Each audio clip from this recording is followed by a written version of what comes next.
Hey guys, so this is the funnest project I have ever done. Check it out.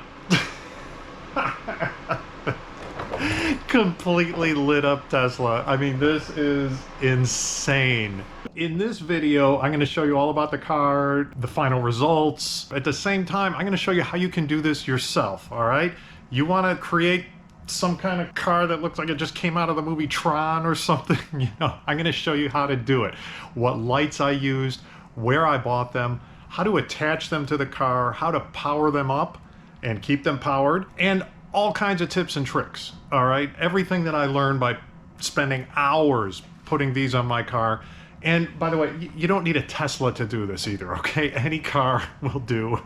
Please like and subscribe. I'm hoping to do this every year. Also, you'll get to see all my other fun reaction videos to this car. And also, without your support, we may not be able to continue this every year. It's an important cause. Let's get on with this. Okay, I'm a little upset at GoPro. I lost a ton of footage that I had time-lapse with all kinds of tips and tricks mixed in as I was adding these lights to the car. Lost like 90% of it. So I'm gonna just recreate things as I show you around the car and give you the same tips and tricks, okay? It's kind of cold in here. Got the heater on, I hope it's not too loud. I've got the lights back on too so I could show you some more things. First thing, you gotta use LEDs, all right? You can't use the old-fashioned bulbs. They take too much power, all right?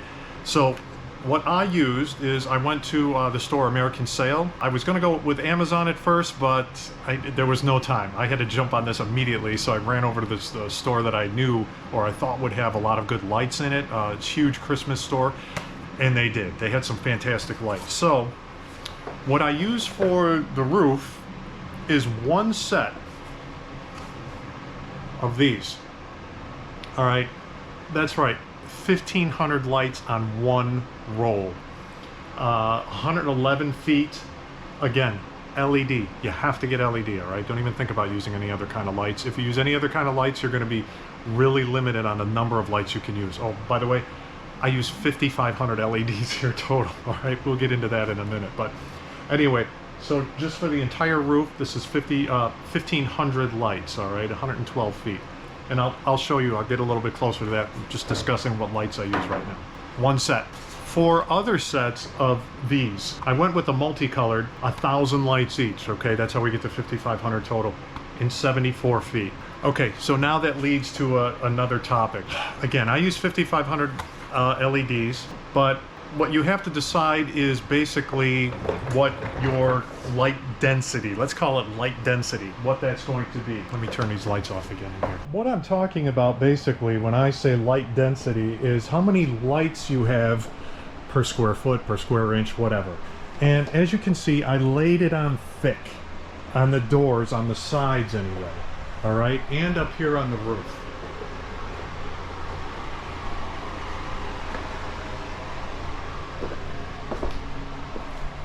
So this part, in my opinion, looks the best, all right? The more lights you have, the more dense it is, I think, the cooler the effect is. When you start stringing them out, when it's not so dense, it loses a lot of that. And let me show you a couple areas on the car where I just kind of basically ran out of lights. Like here, in this area here, well, first off, I didn't want to get too close. I didn't want to cover up the camera here on the Tesla. That can really mess things up. As it is, it's causing a little bit of an issue, but not bad. But you can see you've got these big gaps here. The hood. The hood is okay. It's not bad. I would like it to be a little bit more closer together, a little more dense. And down here also, you can see like a big gap here, a big gap here. Right?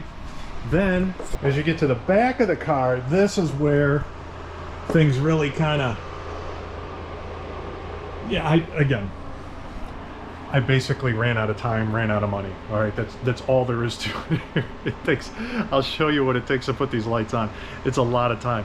So, I needed probably, if I wanted to do this as good as I, had in my head, which was just like completely cover the car really densely, I probably needed another 2 sets of lights. The other issue you run into is, well, it also takes better planning.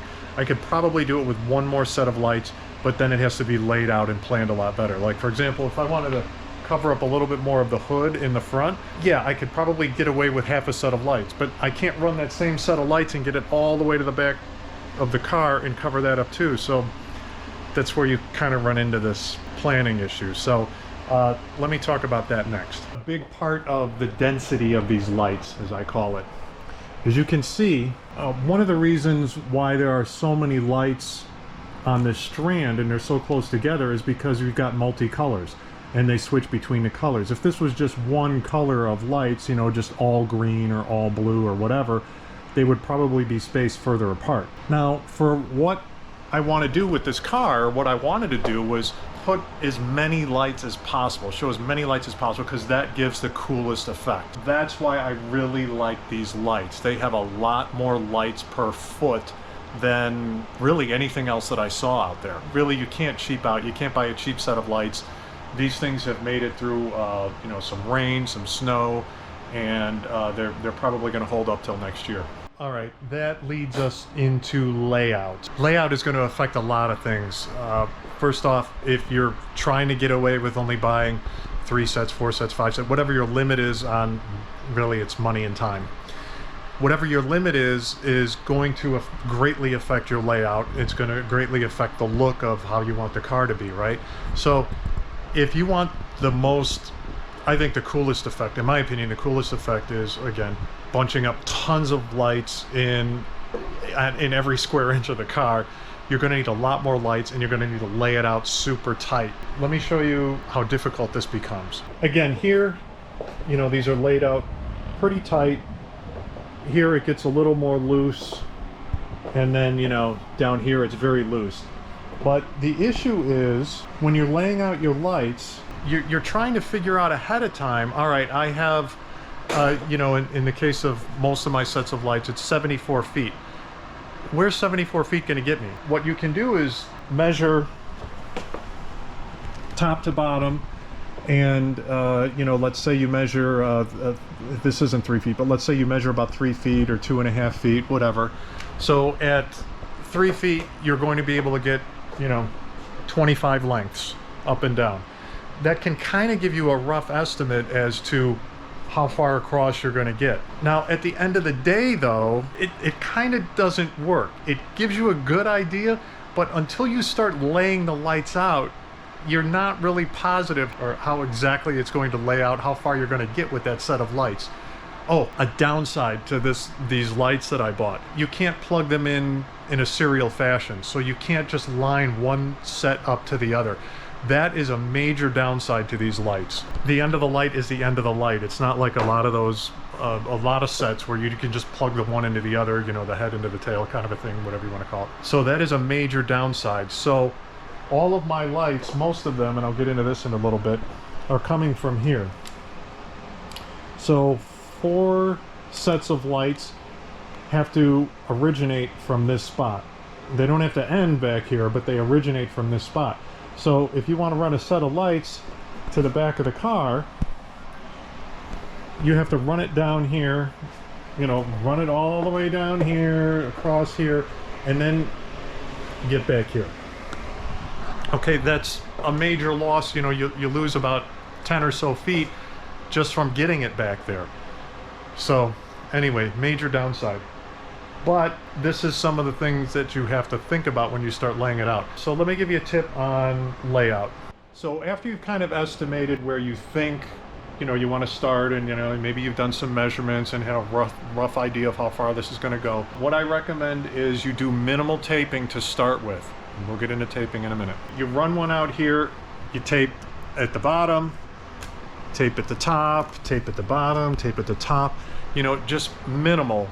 Because again, if you decide it's not going as far as you need it to go, or maybe you want to bunch it up closer, if you're taping all over the place, man, it's a lot of work just to do the initial taping. So if you got to remove the tape and move it all over, you get the idea. Just minimal taping at first, just to make sure you're in the right spot, or your layout's going okay.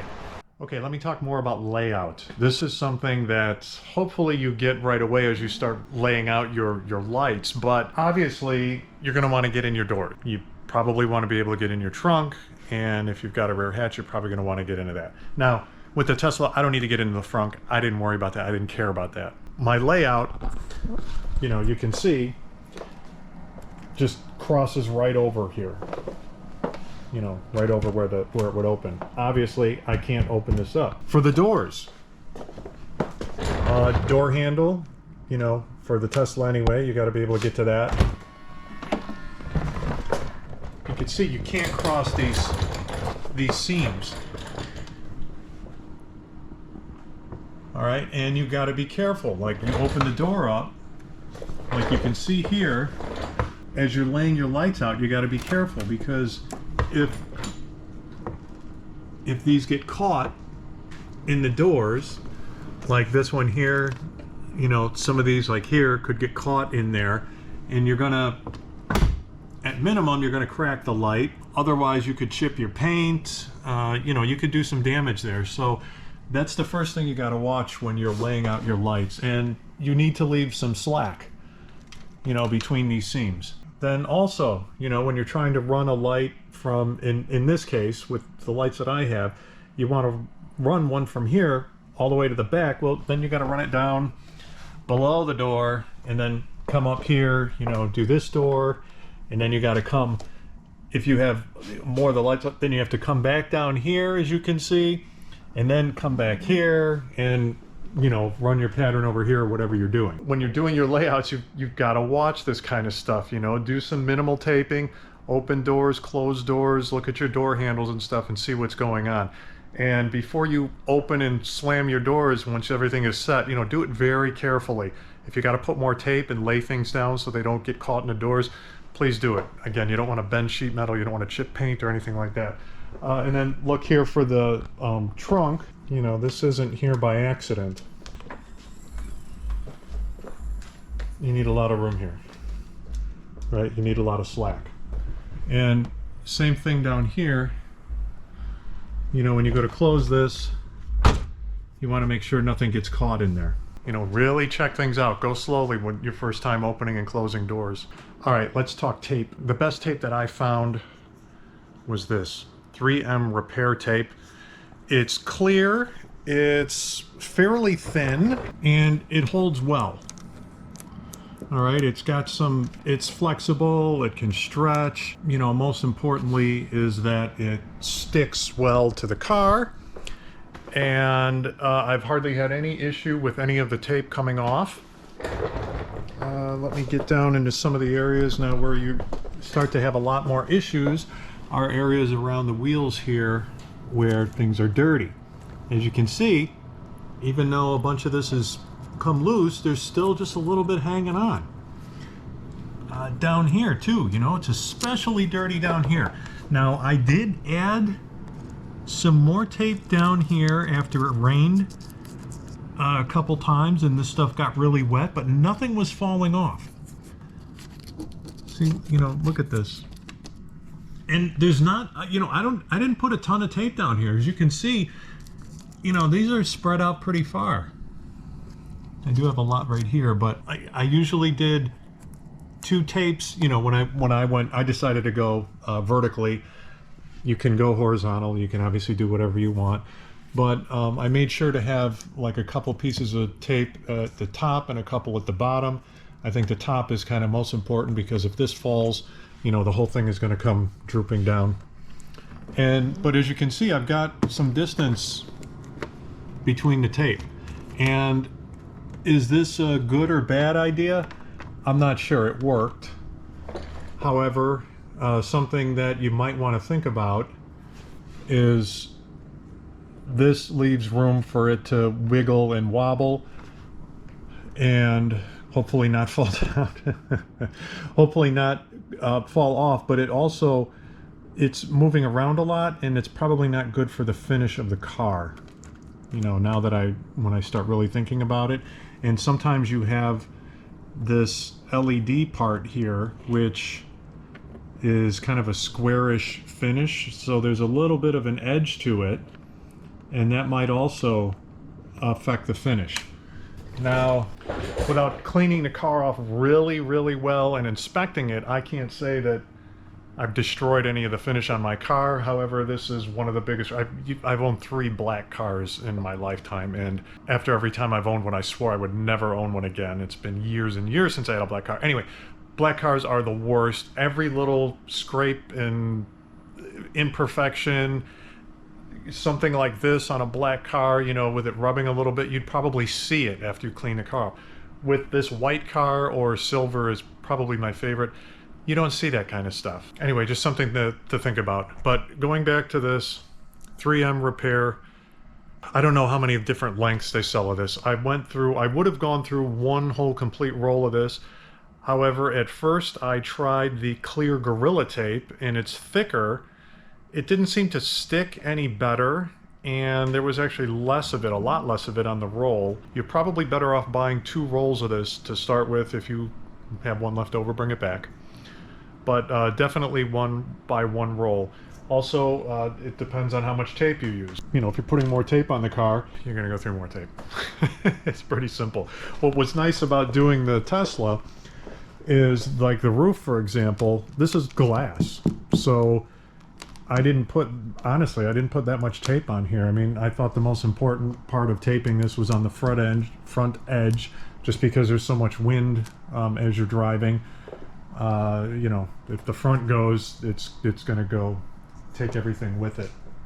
But glass is a nice forgiving surface to work with. You're not going to scratch the glass up. You know, another point, a lot of people don't see the top of the car.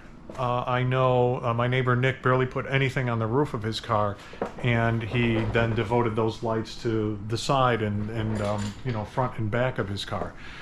You know, that's another thought.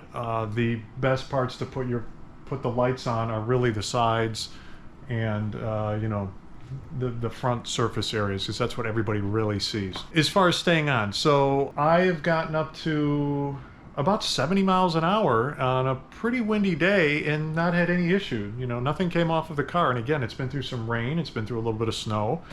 No problem. Nick says he's gone faster. I don't want to say how much faster, but he's gone faster, and they've also have not come off. So okay, also I've seen people use duct tape, like a black duct tape, which I have. I didn't want to use that because a couple reasons. One, you see just black pieces of tape all over the car, and especially when you have a white car, that just makes it look like really bad in the daytime. I mean, it already kind of looks like, when it's lit up, it's not that bad.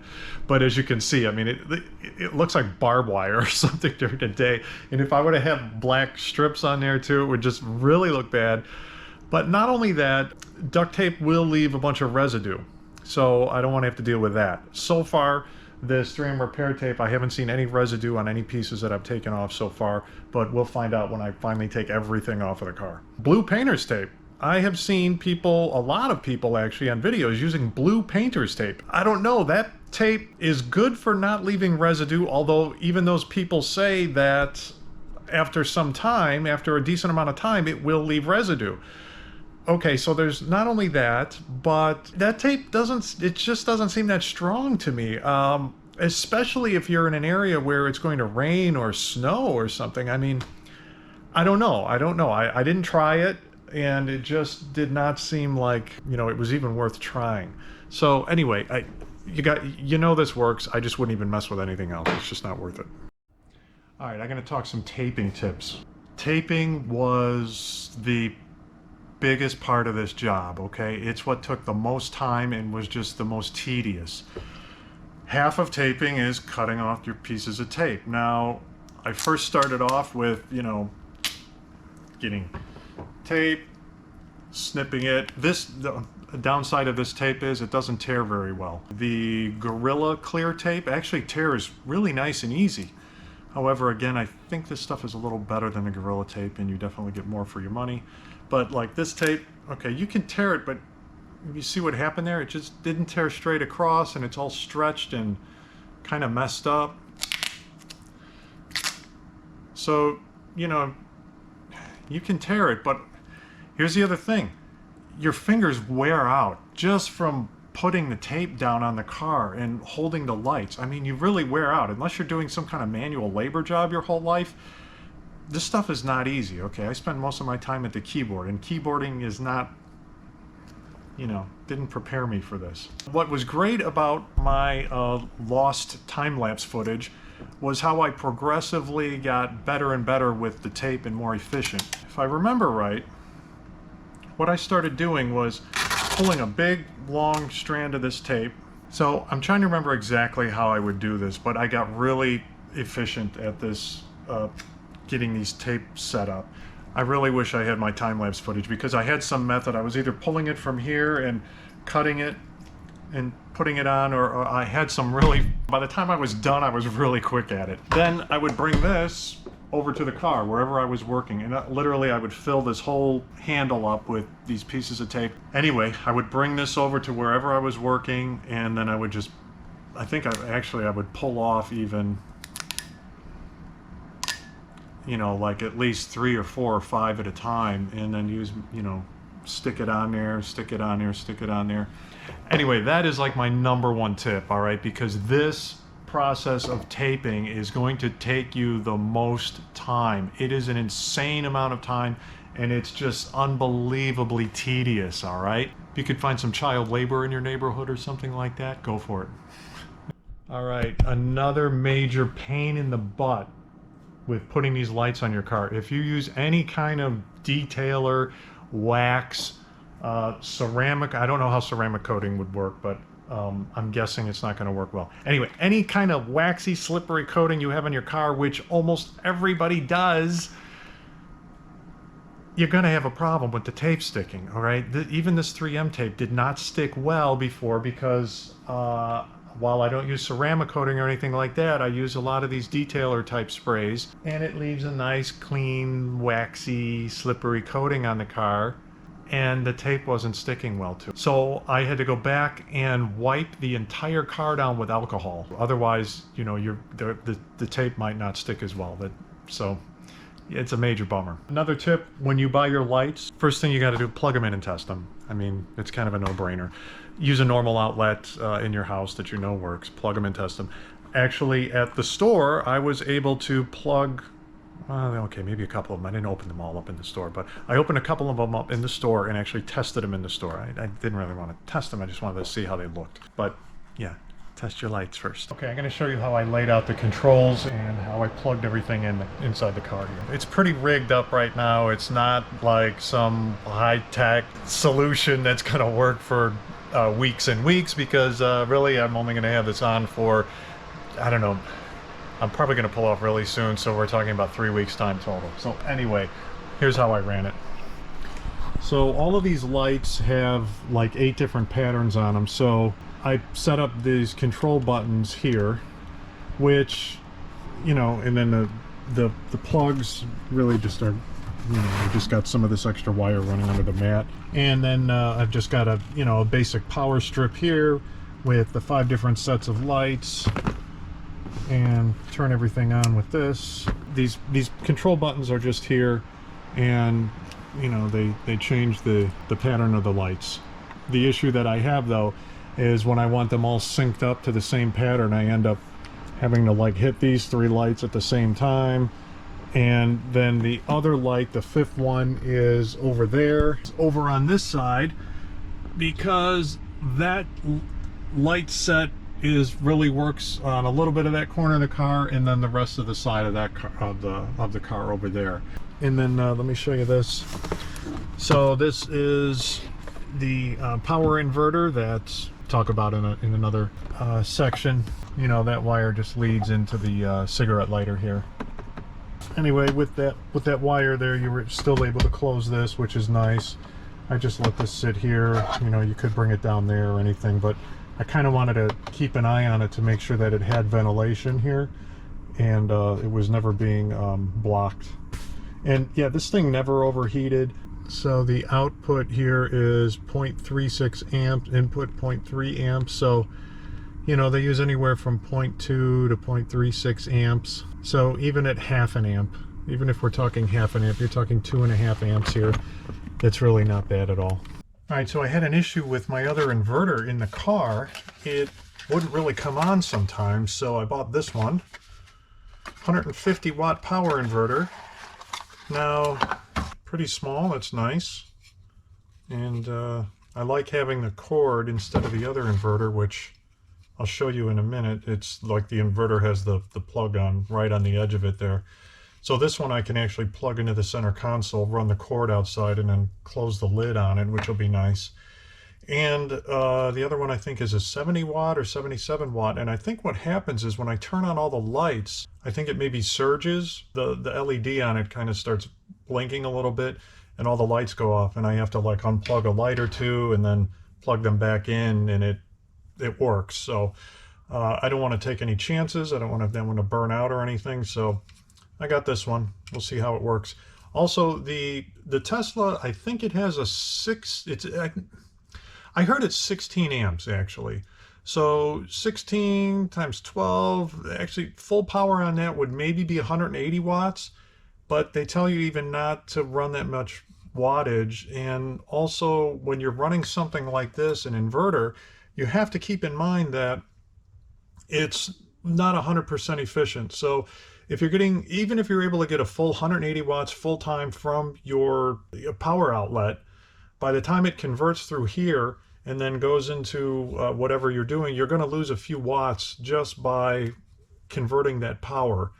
So keep that in mind. I was going to buy a larger one, but I was like, well, why? You can't really run it full wattage anyway. You know, you're going to have a problem with that. So, also they had one that was just like this on Amazon with 2 outlets, but then when you read the reviews, as soon as you plug it in, the fan on it runs, and it was kind of loud. So I don't want a fan running 100% of the time, especially when this thing is sitting right there in my car. So hopefully this will be good enough. And yeah, this has been working great for the whole time now. And this fan runs all the time, but you can't even hear it. You probably hear the ventilation system in the car over this fan. I don't think I've ever heard this fan running at all. So anyway, these wires just, you know, I just got them running here. This seemed to be a great spot because we've got some cushion. I put this tape here just to keep these wires here and from moving around. Also, this part here is really that hard or solid, so it's not cutting into these wires at all. There's no issues. The door is able to shut. No problem. You know, these wires are thin, so there's a good amount of gap here. There's a few things I don't like about this setup that I did here. First off, you know, these controls are really far away. I can't, even though I'm pretty tall, I have to lean way over to hit these lights, and like I said, when I try to synchronize them, I have to hit these 3 at the same time. This is for the roof, so you know, this I can do separately. But to get all these synced up at the same time, I have to lean over, get them all set like that, and then I have to lean over there or just go back there and hit this, you know, final one there. However, I really don't know how else to lay these out, because you're kind of stuck with where you're going to plug them in and where you're going to put this, because the wires are only so long, and then, you know, where you're going to run them out of the car. I really don't know of a much better solution for this. I'd have to really think about it, but it's not that big of a deal, because once you get the lights set up and get them going, which you can do after you stop, you're set. You know, you don't really have to touch them all the time. However, it would be nice to kind of change them up as you're driving or moving along. I don't know. One reason for having this over on the passenger side, a good reason to keep it here, is because in the winter time, this is going to be more dry on the passenger side than the driver's side, because you're always going to have somebody getting in and out on this side, but not on this side. So you want less water, less chance of kicking the wires and messing them up. So that's what would be good about having them on this side. However, on this side, it's a little harder to turn them on and off. You kind of have to lean over and feel where they are to turn it on and off. Whereas if you have them over there, you can easily get to them. So like everything else, it's a trade-off. So how long did it take me? I would at least 9 hours. I've got at least 9 hours into this job. I started on a Friday night, put a few hours in there, and then spent you know, a good 5 or 6 hours the next day. So it was a lot of time. All right, here's something I worried about. I talked about how it rained and it snowed on this car a little bit. I don't know what would happen if it snowed a lot on the car, okay? I know my neighbor Nick was out and there was a decent amount of snow one day, and it worked kind of like I thought it would, in that all of these areas here, snow just collects on the car because these lights actually hold it to the car. You know, it's the exact opposite of what you want on your car when it's snowing. You know, you want the snow to fall off. Well, this is going to keep it on. So now you've got a bunch of snow stuck to your lights, and then as it starts melting or you start moving faster, it's trying to blow off of the car. And guess what it's going to try to do? Pull the lights along with it. So if you're in a really snowy area in that, you might need to put some more tape down to hold it better. I really don't know. We only got a really little bit of snow and I wasn't out much in it, so I can't tell you exactly what would happen, but that would make me want to maybe put a little bit more tape down. Okay, something else. Is this legal? I don't think so. No, it's not. All right. I mean, I'm not a lawyer. I'm not a cop. However, I do know that they have issues with most in every town, state. They're going to be different. But I know that the underglow lighting, I'm pretty sure that's been like outlawed in many areas. I know around here, Naperville area, Aurora area, they I'm pretty sure they'll write tickets for them. I don't have any personal experience with it, but that's what I've heard. Also, I know if you're using, the cops are more sensitive to using red and blue lights. Why? Because those are the lights that they use. So if you have red or blue lights, they're going to have more of an issue with that. If they're flashing, they're going to have more of an issue with that. Now, that said, if you watch one of my other videos, cops don't care. In Naperville, everybody was really cool.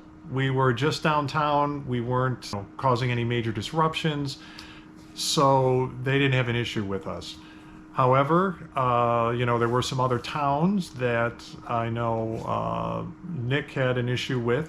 Nobody that I know has ever gotten any tickets for it, but they were given verbal warnings, not even written warnings. So, you know, could you have an issue in your town? Yeah, you could. You could have an issue in your town. You got to check your own area. I can't tell you completely if this is going to be legal for you or not. All right. So, is it legal? All I know is I can give you a very extremely firm. All right, guys, that's it. Please like and subscribe if you like anything here, if it helped you out at all. Also, I want to see what you guys come up with. If you decide to light up your car, please put a comment down below just to let me know. Hit me up on Instagram, find me there. But I want to see what you guys come up with. I know people are going to be more creative than myself. And I want to see what you guys do, all right? And I hope these tips helped you, because this takes a lot of time, it's a lot of effort, but it's really worth it. You know, it's a lot of fun to drive one of these cars around like this.